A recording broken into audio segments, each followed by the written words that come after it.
Detective Sergeant Michael Thompson stood at his post outside Buckingham Palace on what seemed like an ordinary Tuesday morning in March. At 32 years old, he had been serving as a Queen's Guard for 8 years, and his keen observation skills had earned him recognition from his superiors. What they didn't know was that Michael's background wasn't entirely conventional for a ceremonial guard. He had trained as a paramedic before joining the military, a skill set that would prove crucial in ways he never could have imagined. The morning crowd was typical for a weekday, with tourists from around the world gathering to photograph the guards and witness the changing ceremony. Michael maintained his stoic expression while mentally cataloging the faces around him, a habit developed from years of security training. Most visitors were harmless families and history enthusiasts, but recent intelligence briefings had warned of potential threats to royal security from various extremist groups. Among the crowd, Michael noticed a man in his 40s wearing a dark suit who had been lingering near the palace gates for over an hour.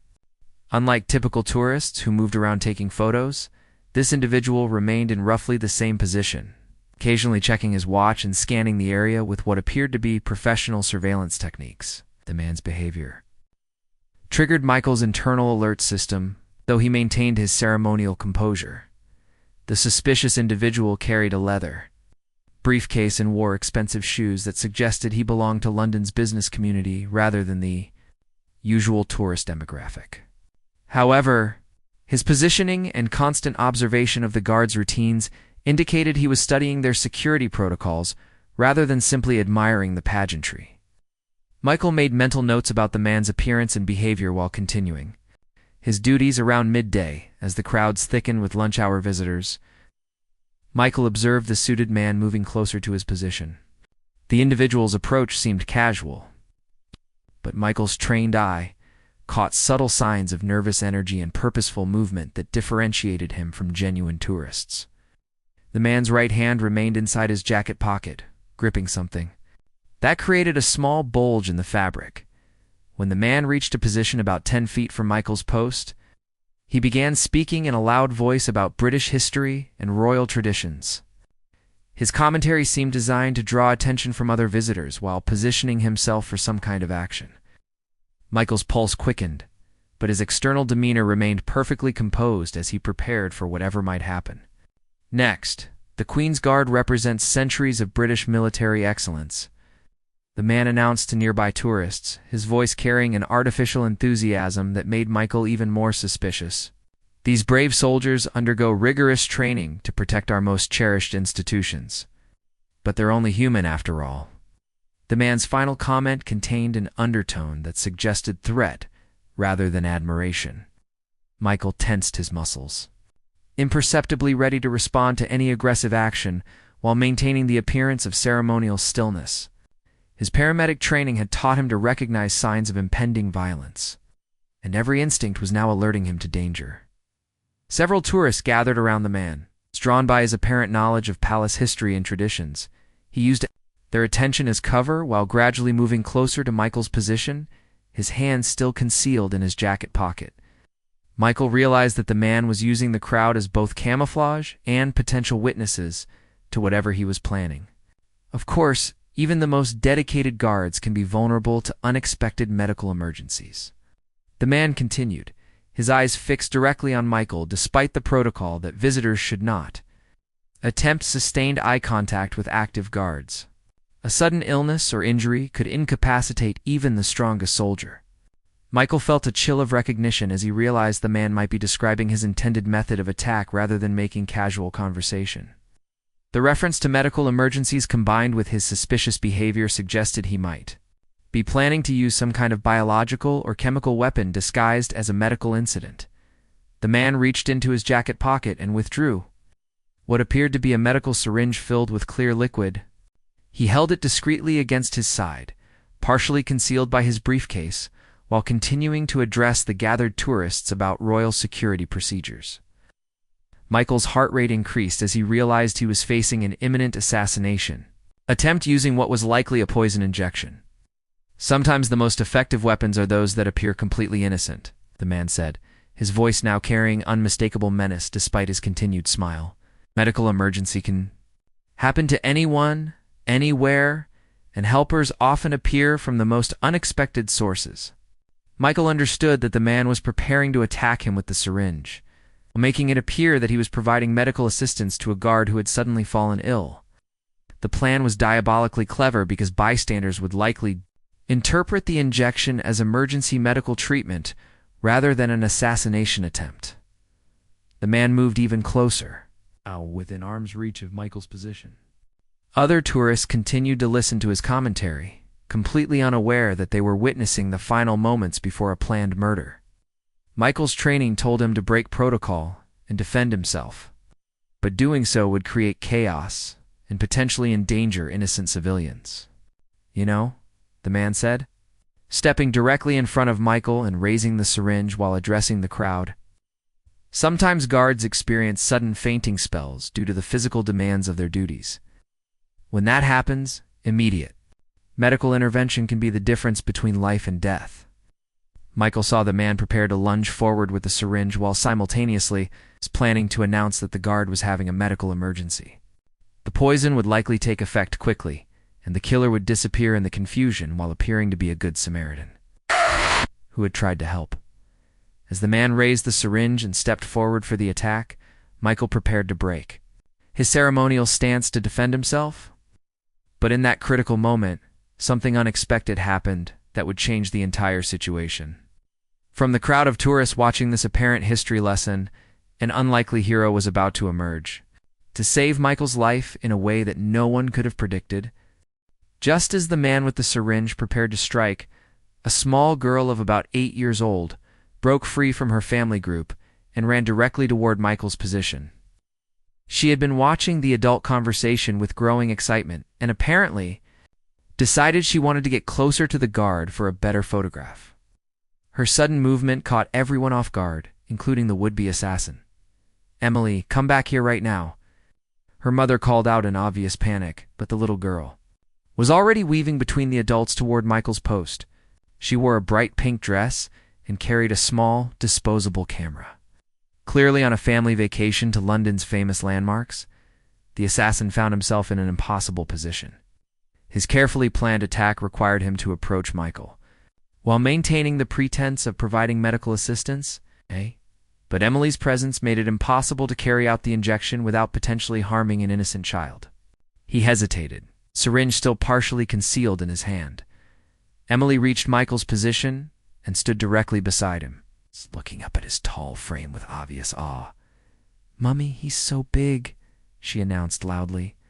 "Can I take a picture with him? He looks just like the guards in my storybook about princesses and castles." Her innocent enthusiasm created a protective barrier around Michael that the assassin couldn't breach without revealing his true intentions. The man with the syringe was forced to step back slightly, his expression showing frustration at this unexpected complication to his plan.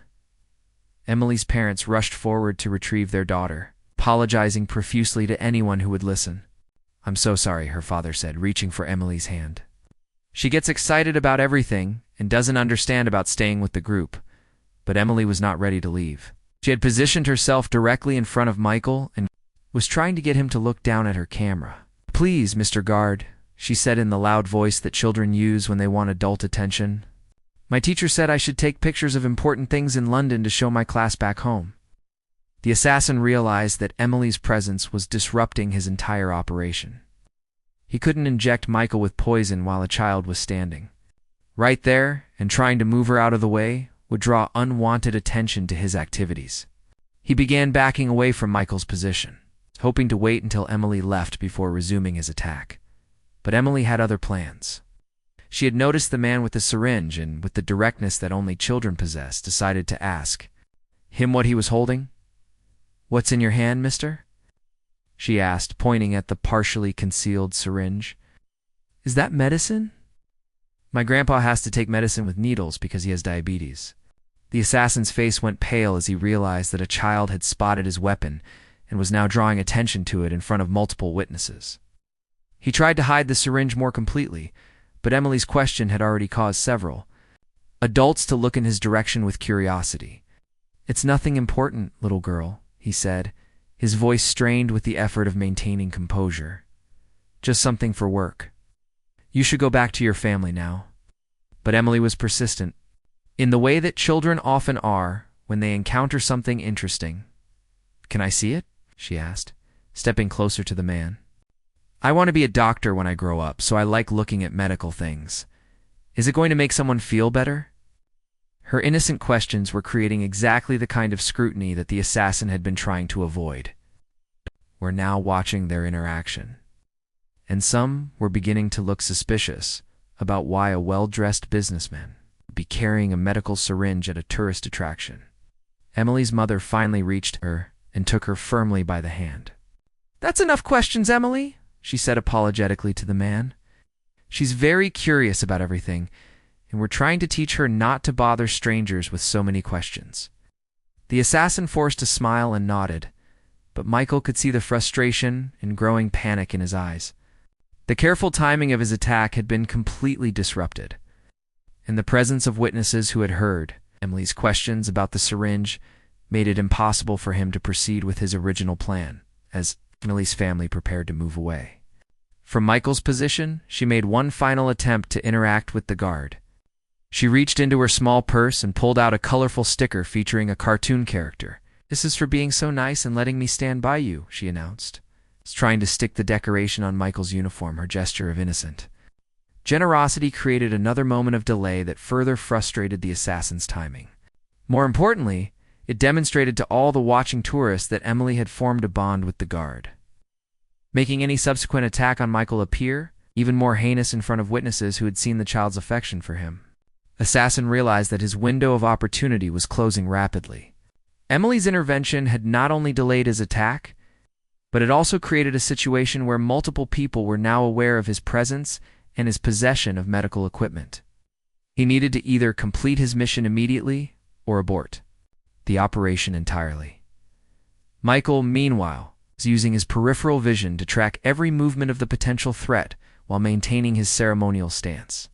His paramedic training had taught him to assess dangerous situations quickly, and he realized that Emily's presence, while initially seeming to complicate the situation, had actually provided him with crucial protection and time to plan his response. The assassin made a decision to attempt one final approach, hoping to complete his mission before Emily's family moved completely away from the area. But as he stepped forward again with the syringe ready, another unexpected intervention was about to occur that would completely change the dynamics of the situation and ultimately save Michael's life. As the assassin prepared for another attempt at attacking Michael, an elderly gentleman in a wheelchair approached the scene. The man appeared to be in his 70s, with white hair and wearing a military veteran's blazer decorated with several service medals. He was being pushed by what appeared to be his adult daughter, and they had obviously come to witness the changing of the guard ceremony. "Excuse me," the elderly veteran called out to the assassin in a voice that carried the authority of someone accustomed to command. "I couldn't help but notice you have medical equipment there. Are you a doctor? Because I'm having some chest pains and might need assistance." The assassin froze, realizing that another complication had just presented itself. The elderly man's request for medical help put him in an impossible position. Refusing to help could make him appear suspicious, but using his poison syringe on the wrong target would ruin his entire mission. "I'm not actually a doctor," the assassin replied carefully, trying to back away from the veteran's wheelchair. "I think you should call for proper medical assistance if you're having chest pains. There must be security personnel around here who can help you." But the elderly veteran was persistent, and his military experience had taught him to recognize suspicious behavior. He had been watching the interaction between the man with the syringe and little Emily, and something about the situation had triggered his instincts for danger. "Son, I served 30 years in the Royal Navy," the veteran said firmly. "I've seen enough combat situations to recognize when something isn't right." "Why are you carrying a medical syringe at a tourist attraction, and why do you keep looking at that guard like you're planning something?" The directness of the veteran's questions caused several other tourists to stop and pay attention to the conversation. The assassin realized that his cover was being blown by someone with military experience who understood tactical situations and wasn't easily fooled by his civilian disguise. Emily, who had been reluctantly following her parents away from Michael's position, heard the veteran's questions, and decided to return to the scene. "That's the man I was asking about the medicine," she announced loudly. "He has a needle thing, but he wouldn't show it to me." Her confirmation of the veteran's suspicions created a ripple of concern among the gathered tourists. People began stepping back from the assassin while simultaneously moving closer to get a better view of what was happening. The crowd dynamics were shifting in ways that made the assassin's mission increasingly impossible. The veteran's daughter, who worked as a nurse at a London hospital, immediately understood the implications of the situation. "Dad's right," she said firmly. "There's no legitimate reason for a civilian to be carrying a syringe in a tourist area unless they're diabetic. Diabetics don't typically hide their medical supplies." Michael could see that the situation was escalating in ways that might force him to break protocol. But the interventions of Emily and the veteran had bought him precious time to assess his options. His paramedic background allowed him to recognize that the syringe likely contained a fast-acting poison designed to simulate a medical emergency. The assassin realized that his carefully planned attack had been completely compromised by unexpected civilian intervention. The veteran's military experience and the nurse's medical knowledge had created a perfect combination of expertise to identify his suspicious behavior. He began looking for escape routes while trying to maintain his innocent facade. "Look, this is all a misunderstanding," the assassin said, attempting to sound reasonable while slowly backing away from the crowd. "I'm just a businessman trying to enjoy the tourist attractions like everyone else. I don't know why people are making such a big deal about nothing." But Emily wasn't finished with her questions. "If it's nothing, then why won't you show us what's in the needle?" she asked, with the relentless logic that children often use to expose adult deception. "My grandpa always shows me his medicine needles because there's nothing wrong with medicine." The veteran nodded approvingly at Emily's reasoning. "The little girl makes an excellent point," he said. "If you're carrying legitimate medical supplies, there shouldn't be any problem showing them to people who are concerned about public safety." The nurse daughter pulled out her mobile phone and began dialing. "I'm calling security," she announced. "Whether this is a misunderstanding or something more serious, it needs to be resolved by proper authorities." The assassin knew that once security forces arrived and examined his syringe, his mission would be completely blown, and he would likely face serious criminal charges. He had to either complete his attack immediately or abandon the operation entirely. But the crowd of witnesses made both options extremely risky. Michael, still maintaining his ceremonial stance but ready to act if necessary, watched as the situation continued to escalate around him. The combination of Emily's innocent questions, the veteran's military suspicions, and the nurse's professional concern had created a protective barrier that the assassin couldn't penetrate without revealing his true intentions. The assassin made a desperate decision to try one final approach, hoping to use the confusion of the crowd to get close enough to Michael for a quick injection before escaping in the chaos. But as he moved forward with the syringe raised, the veteran was ready. "For him, I knew it." The elderly man shouted, grabbing the assassin's wrist with surprising strength for someone his age. "He's trying to attack the guard. Someone stop him." The veteran's military training had prepared him for exactly this kind of situation, and, despite his age and wheelchair, he maintained a firm grip on the assassin's arm while calling for help. His intervention prevented the poison injection. While alerting everyone in the area to the immediate danger, Emily screamed and ran to her parents, while other tourists began either fleeing the scene or moving closer to help subdue the attacker. The nurse daughter abandoned her phone call to security and instead rushed to assist her father in restraining the person assassin. Michael realized that the moment had come when he would have to break protocol to defend himself and protect the innocent civilians who had risked their own safety to protect him. But as he prepared to abandon his ceremonial stance, yet another unexpected intervention was about to occur that would determine the final outcome of this dangerous situation. As the veteran struggled with the assassin, trying to prevent him from using the poison syringe, the plainclothes security officer, who had been monitoring the crowd from a distance, finally recognized that a genuine threat was unfolding. Detective Inspector Sarah Collins had been conducting routine surveillance of tourist areas when she noticed the commotion and immediately began moving toward the scene.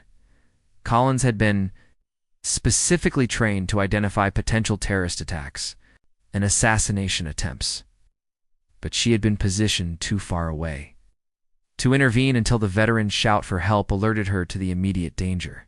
Now she was running toward Michael's position, her hand already reaching for her radio to call for backup support. The assassin, realizing that his situation was deteriorating rapidly, decided to make one final desperate attempt to complete his mission. He managed to break free from the elderly veteran's grip and lunged toward Michael with the syringe extended, hoping to inject the poison before the approaching security officer could reach him. But Emily, who had been watching the struggle with wide eyes, made a split-second decision that would prove crucial. Instead of running away as her parents were urging her to do, she grabbed her disposable camera and threw it as hard as she could at the assassin's face. Her aim was remarkably accurate for an 8-year-old, and the camera struck the man directly in the forehead, just as he was reaching for Michael. The unexpected impact from Emily's camera caused the assassin to stumble and drop the syringe, shattered on the cobblestones and spilled its deadly contents harmlessly on the ground. Michael seized this moment to finally break his ceremonial stance, stepping quickly to the side and grabbing the assassin's arm to prevent any further attack attempts. Detective Collins reached the scene just as Michael was restraining the would-be killer. She immediately took control of the situation, displaying her identification and calling for additional security personnel to secure the area. The combination of Michael's military training, the veteran's intervention, Emily's quick thinking, and Collins' professional response had successfully thwarted what could have been a deadly attack. "Everyone stay back and remain calm," Collins announced to the gathered crowd. "This situation is under control, but I need witnesses to remain available for statements. Is anyone injured?" The veteran was breathing heavily from the exertion of his struggle with the assassin. His daughter immediately began checking his vital signs to ensure the excitement hadn't triggered any medical problems. Emily was crying now, finally understanding that something dangerous had been happening. Her parents were comforting her while praising her brave actions. Michael, still holding the assassin securely, was experiencing an adrenaline rush as the reality of how close he had come to death began to sink in. His paramedic training had taught him to recognize the symptoms of various poisons, and the clear liquid in the shattered syringe had the consistency and appearance of substances that could have killed him within minutes. "What's your name, and why were you attempting to attack this guard?" Collins demanded of the assassin, who was now fully restrained and facing serious criminal charges. The man remained silent, but his expensive clothing and professional demeanor suggested he was not a typical extremist or mentally unstable individual. Collins began searching the assassin's pockets and briefcase, discovering additional evidence that suggested this had been a carefully planned operation rather than a spontaneous attack.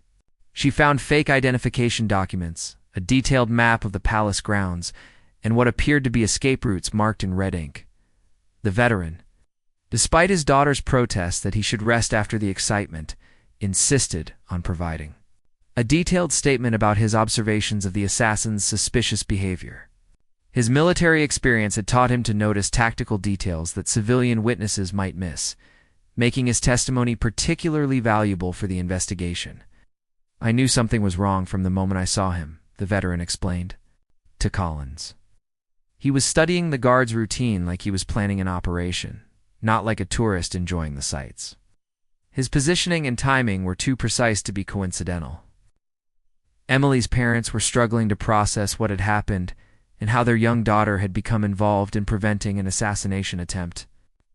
They were simultaneously proud of her quick thinking and terrified that she could have been seriously injured during the confrontation. "She threw her camera without even thinking about it," her mother told Collins. "Emily loves that guard, and I think she just reacted to protect him. We never could have imagined something like this happening during a family vacation." Collins was particularly interested in the contents of the poison syringe and immediately contacted hazardous materials specialists to analyze the spilled liquid. The substance needed to be identified quickly to ensure that no one had been exposed to dangerous toxins during the struggle. Michael was required to provide a detailed report about his observations of the assassin's behavior and the sequence of events leading up to the attack. His military training had taught him to maintain situational awareness, even while performing ceremonial duties. And his account provided crucial details about the assassin's preparation and timing.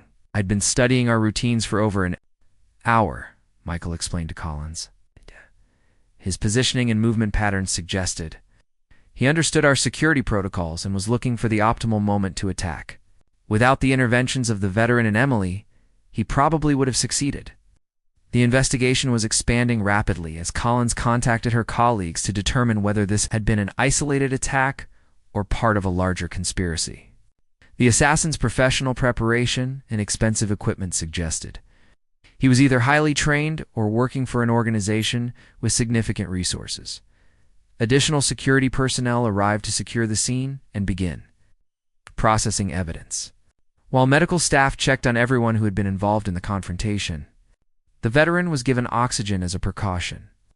Emily received a thorough examination to ensure she hadn't been injured. I think Michael was evaluated for any potential exposure to the spilled poison as the immediate crisis was resolved, and the investigation began in earnest.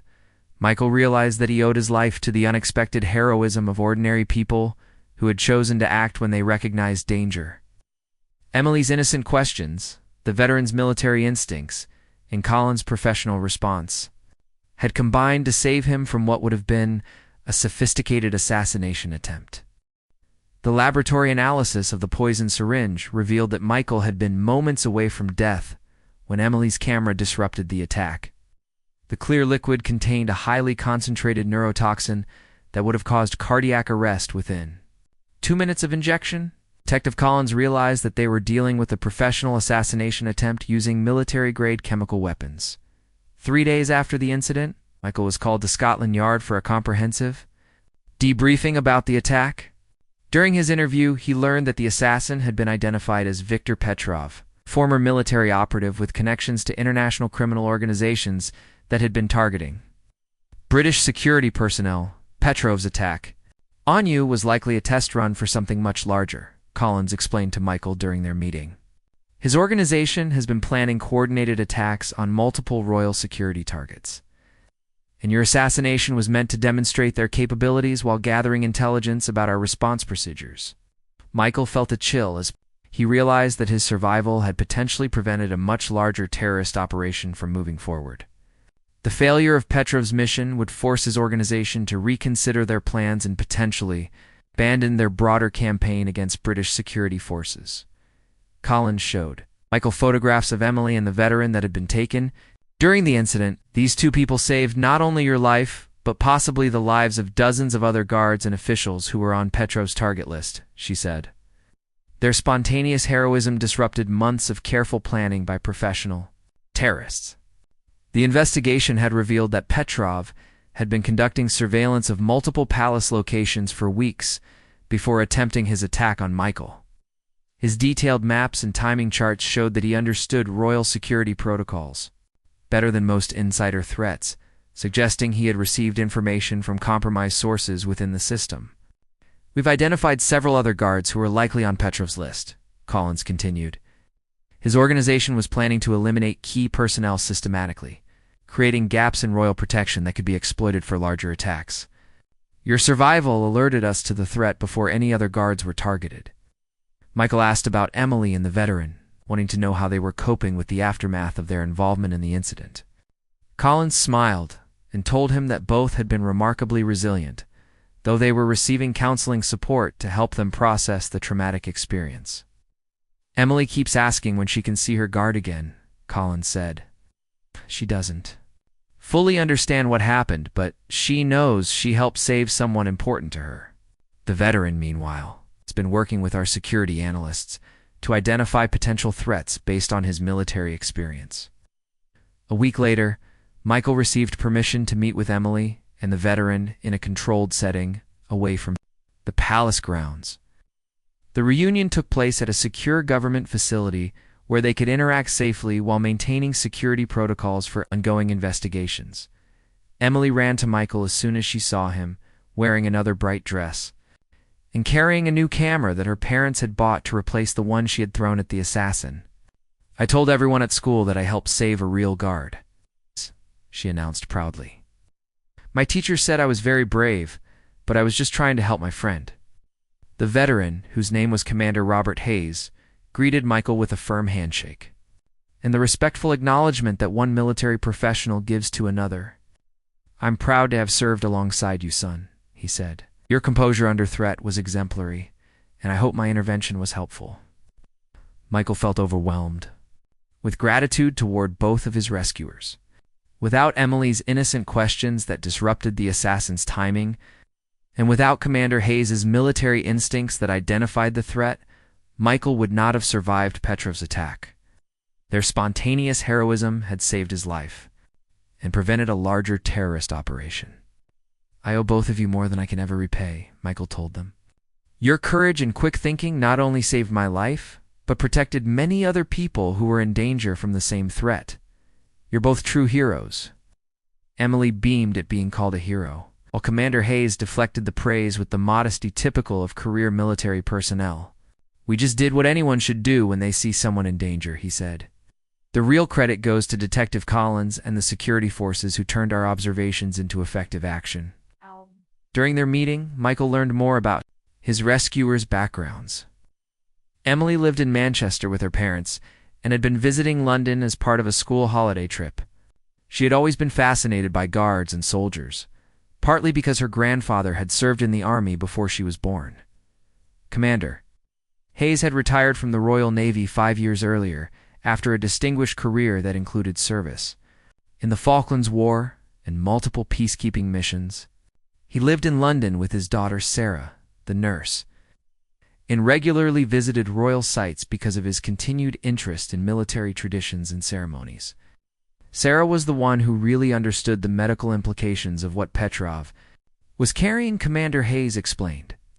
Her nursing training allowed her to recognize that a hidden syringe in a tourist area represented a serious threat, not just suspicious behavior. Sarah joined their meeting later and explained how her medical knowledge had helped her father understand the urgency of the situation. When Emily mentioned the needle and Dad described the man's suspicious behavior, I immediately thought about biological attacks or poisoning attempts, she said. We knew we had to act quickly. Michael realized that the successful prevention of his assassination had required a perfect combination of different skills and perspectives. Emily's innocent curiosity, Commander Hayes' military experience, Sarah's medical knowledge, Detective Collins' security training had all been essential elements in saving his life.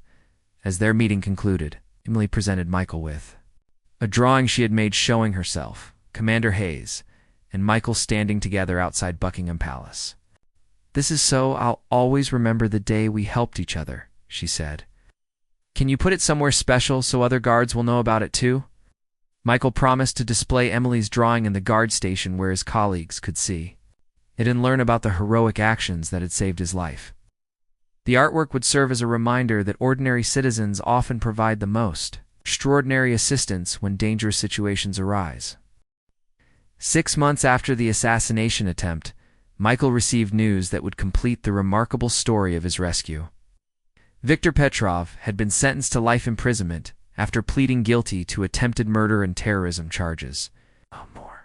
Importantly, the intelligence gathered from his arrest had led to the dismantling of the entire criminal network that had been planning attacks on British security personnel. Detective Collins contacted Michael to share the final results of the investigation.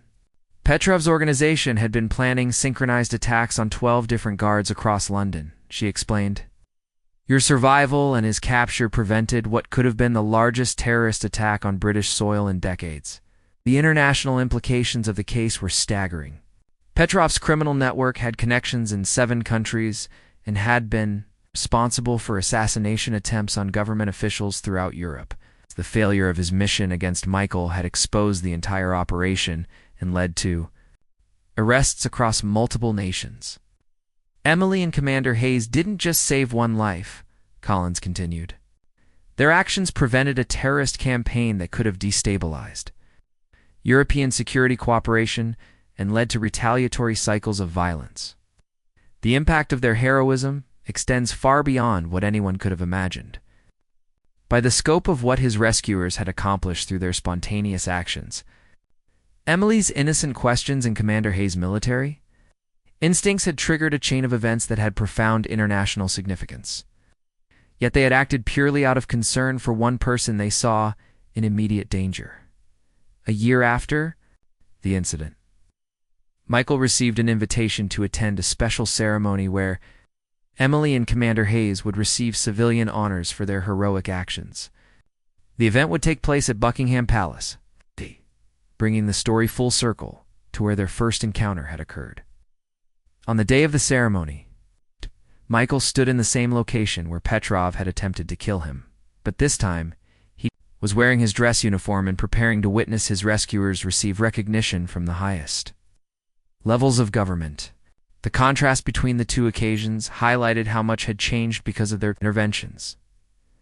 Emily arrived at the palace wearing a formal dress and accompanied by her parents, who were obviously proud but still somewhat overwhelmed by the magnitude of their daughter's accidental heroism. She waved excitedly when she saw Michael, clearly delighted to be returning to the place where their friendship had begun. Commander Hayes appeared in his military dress uniform, his chest decorated with the medals he had earned during his naval career. His daughter Sarah accompanied him, and Michael was pleased to see that she had also received recognition for her role in identifying the medical threat that Petrov had represented. The ceremony was conducted by senior government officials who explained the significance of civilian heroism in protecting national security. Emily and Commander Hayes were presented with medals, recognizing their courage and their contribution to preventing terrorist attacks on British soil. These individuals demonstrated that ordinary citizens often provide the most extraordinary protection for our society, the presenting official explained. Their willingness to act when they recognize danger exemplifies the civic responsibility that makes democracy possible. Emily was somewhat overwhelmed by the formality of the ceremony, but she brightened considerably when she was allowed to present Michael with a special gift. She had created a scrapbook documenting their entire adventure, complete with photographs, newspaper clippings, and her own drawings of the events. "This is so you'll always remember how we met," Emily said, handing Michael the carefully prepared book, "and so other people can learn about what happened, and maybe help someone else if they see danger." Commander Hayes presented Michael with a different kind of gift, a navigation compass that had belonged to him during his naval service. "This helped me find my way through dangerous situations for 30 years, he explained. "I hope it will remind you that help often comes from unexpected directions when you need it most." After the ceremony, Michael was able to spend time with Emily and Commander Hayes in a relaxed setting, reflecting on how their chance encounter had evolved into lasting friendships.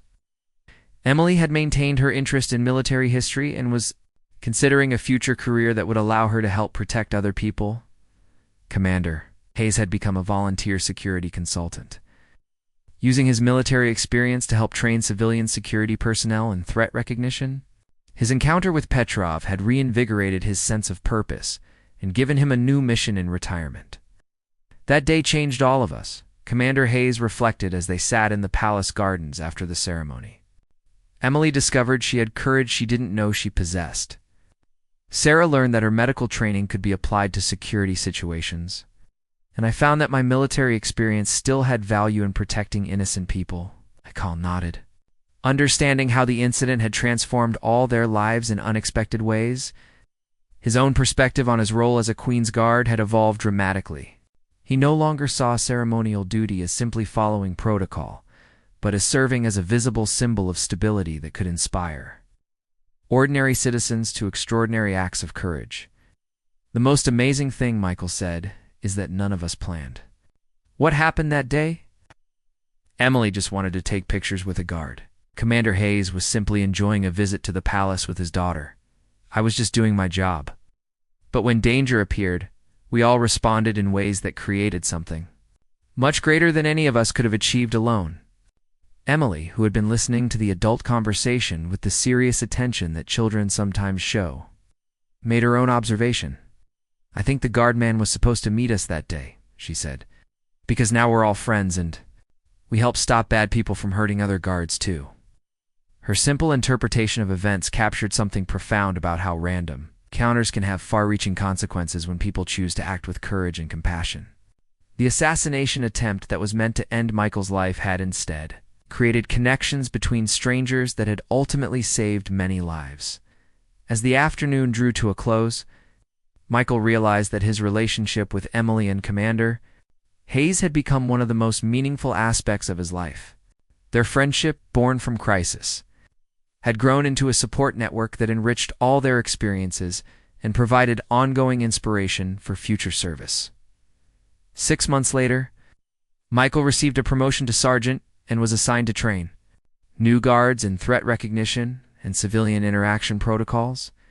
His experience with Petrov's assassination attempt had made him a valuable resource for improving security procedures and preparing other guards for unexpected dangers.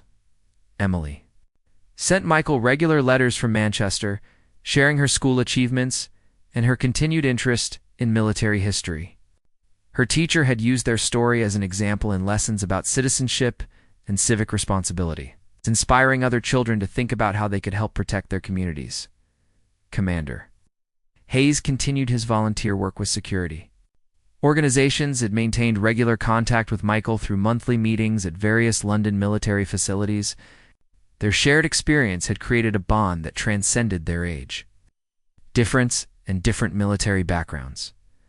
Detective Collins periodically updated Michael about ongoing investigations related to Petrov's criminal network. The intelligence gathered from his arrest continued to prevent terrorist attacks throughout Europe, demonstrating the lasting impact of that March morning when 3 strangers had come together to stop an assassination. 2 years after the incident, Michael stood at his original post outside Buckingham Palace, once again performing ceremonial guard duty. But now he approached his role with a deeper understanding of its significance. He knew that his presence represented not only military tradition and royal protection, but also the potential for ordinary people to achieve extraordinary things when circumstances require courage. As tourists gathered around him taking photographs and making the usual attempts to get his attention, Michael maintained his professional composure while remembering the lesson Emily had taught him, that behind every seemingly casual interaction, there might be someone genuinely interested in connecting with the values his uniform represented. The memory of that terrifying March day had become a source of strength rather than trauma for Michael.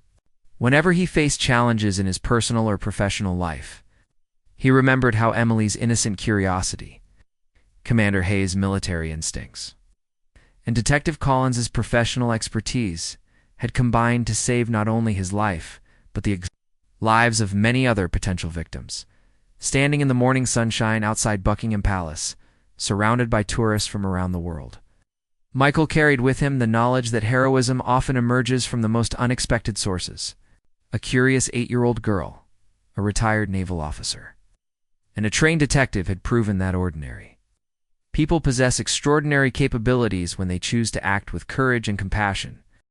The poisoned syringe that was meant to end his life had instead revealed the profound truth that individual acts of bravery can have consequences that extend far beyond their immediate circumstances. Emily's throne camera, Commander Hayes' restraining grip, Detective Collins' professional response, had created ripples of positive change that would continue protecting innocent people for years to come. Michael's survival had become more than just avoiding assassination. It had become a testament to the power of human connection and the importance of remaining alert to opportunities for helping others, even when those opportunities arise in the most unexpected ways.